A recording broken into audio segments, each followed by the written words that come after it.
আপনাদের কাছে আমি আঁচল পেতে ভিক্ষা চাচ্ছি, আমার স্বামীর জন্য আপনারা কিছু সাহায্য করেন। স্বামীর জন্য আঁচল পেতে ভিক্ষা চাচ্ছেন একজন স্ত্রী। একসময় যিনি কঠিন রোদে মাথা পুড়িয়ে হাতুড়ি দিয়ে ইট ভেঙে বাদাম বিক্রি করে সংসার চালিয়েছেন, সেই শক্ত হাতে গড়া জীবনের টাকার মেশিনটি আজ শয্যাশায়ী। কিডনির সমস্যা, পিসটা ইনফেকশন, রক্তে ভাইরাস। আপনারা আমাদের সাহায্য করেন। মোহাম্মদ আব্দুল জব্বার এখন তিনি কেবলই বিছানার একজন বন্দী। যন্ত্রণায় কাতরাচ্ছেন প্রতিটি মুহূর্ত। দুটো ভাত খেলে পেটের মধ্যে ফলে গা হাত পা ফুলে গেছে। আর কি সমস্যা, আমি রাতে ঘুমোতে পারি না, খুব সমস্যা হচ্ছে আমার। এই শ্রমজীবী মানুষটির কিডনিতে পাথর, লিভার ফুলে যাওয়া এবং প্রস্রাবে মারাত্মক ইনফেকশনের কারণে পুরুষাঙ্গে সৃষ্টি হয়েছে জটিলতা। চিকিৎসার অভাবে প্রতিদিনই অবস্থার অবনতি হচ্ছে। অর্থের অভাবে থমকে আছে অপারেশন। ডাক্তার বলছে ঢাকা মেডিকেল ভর্তি করতে, সে টাকা পয়সা পাবো কোন, আমি গরিব মানুষ। কিডনির সমস্যা, পিসটা ইনফেকশন, রক্তে ভাইরাস, কোনে পাবো টাকা।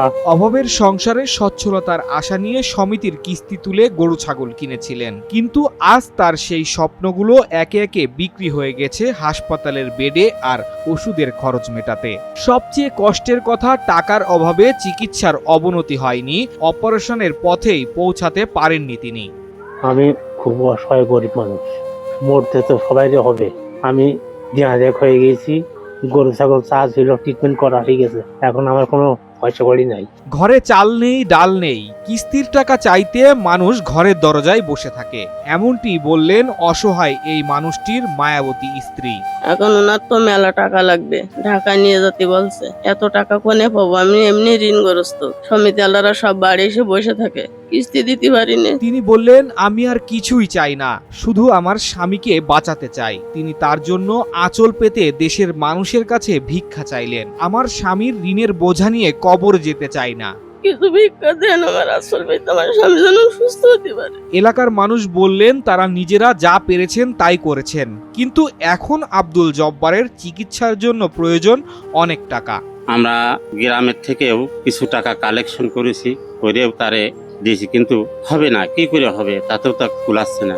আমি দেশবাসীর কাছে বলছি, তারে একটু সাহায্য করেন, সে রোগ থেকে মুক্তি পেতে পারে। আব্দুল জব্বারের চিকিৎসার খরচ যদি দেশ ও প্রবাসের হৃদয়বান মানুষ মিলে সহযোগিতা করে, তাহলেই হয়তো এই লড়াকু মানুষটি আবার ফিরে আসতে পারে স্বাভাবিক জীবনে।